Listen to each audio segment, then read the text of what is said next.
Hello everyone, আসসালামু আলাইকুম। কেমন আছেন? আশা করি ভালো আছেন। আলহামদুলিল্লাহ আমিও ভালো আছি। আজকে আপনাদের সাথে আরেকটি ভিডিও শেয়ার করতেছি। এটা হচ্ছে বিয়ের দিনে। তো আমরা এটা 12টার দিকে 12টা 20 এরকম হবে। তো এর মধ্যে আমাদের গাড়ি চলে এসেছে।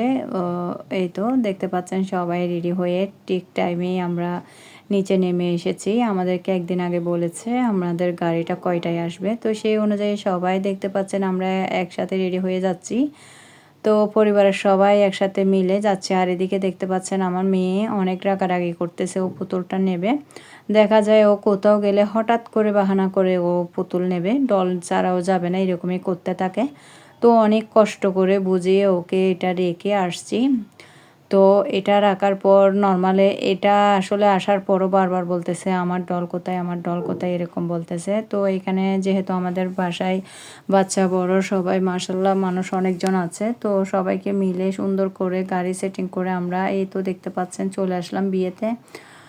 তো আসার পরে আসলে আমরা খাবারটা খেয়ে নিয়েছি। এরপরে এইখানে দেখতে পাচ্ছেন আপনাদের সাথে একটু শেয়ার করতেছি। আমার ক্যামেরাটা একদম ঝাপসা দেখা যাচ্ছে। এটার কারণ হচ্ছে আমার মেয়ে দেখা যায় কোথাও গেলেও মোবাইল ছাড়া ভাত খেতে চায় না। ভাত তো খায়ই না ভালো করে। তো এটা যেহেতু আমরা বাড়ি থেকে অনেক দূরে এই ক্লাবটি, এটা আমি ফার্স্ট টাইম এসেছি।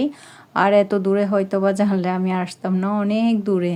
বিশেষ করে গরমটা বেশি গরম পড়েছে।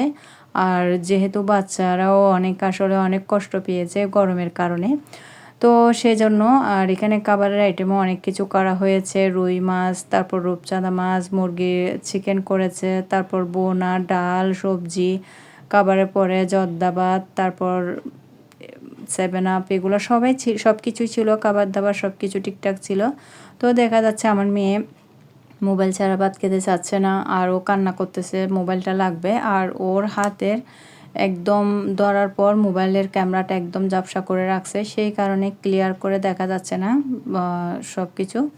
তো এখানে দেখতে পাচ্ছেন এখানে স্টেজটা একদম সাজানো গোছানো আছে। আর বর তো এখনও বাড়িতে আসে নাই, আর কনেও আসে নাই। কনে হয়তো বা এখনও পার্লার থেকে আসা হয় নাই, হয়তো বা বাড়িতে আছে, এরকম একটা হবে। তো আমরা সবাই আছি, সবাই আমাদের বাসার যারা গিয়েছে আমরা সবাই খাবারটা খেয়ে নিয়েছি। এদিকে বাচ্চারা তো অনেক এনজয় করতেছে, সবাই একবার স্টেজে উঠতেছে, একবার দোতলায় উঠতেছে।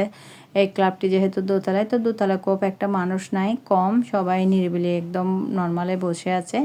তো এইখানে আমরা একটু উপরে এসে বসলাম, আবার নিচে চলে যাচ্ছি। নিচেও অনেক মানুষের ভিড়। তো সবার মতো করে আছে। আর এত পরিমাণ গরম পড়েছে বলার বাহিরে। গায়ে হলুদের দিনও ছিল সেম, তার থেকেও আরও বেশি বিয়ের দিন।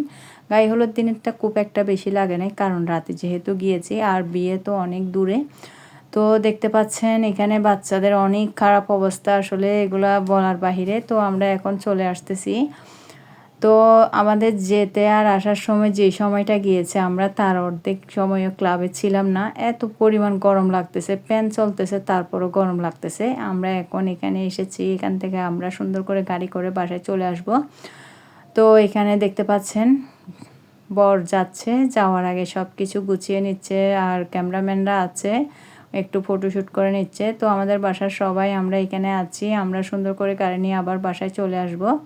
তো এদিকে ওরা এখানে হচ্ছে আপা, ওনার ছেলের বউ, তারপর মেয়ে তো আগেই চলে গিয়েছে, আরও কিছু ওদের মেহমান ছিল, ওরা সবাই একসাথে করে ওরা 2 গাড়ি করে যাচ্ছে। এর আগেও একটা এসেছে গাড়ি, তো এই তো দেখতে পাচ্ছেন চলে যাচ্ছে। তো আসলে আমরা আরেকটু থাকতে পারতাম, যেহেতু বাচ্চারাও আছে, আমরা বাচ্চা বড় সবাই গরমে এত পরিমাণ কষ্ট পেয়েছি, অনেক কষ্ট। আমার ভিডিও আছে এই পর্যন্ত। আল্লাহ হাফেজ, আসসালামু আলাইকুম।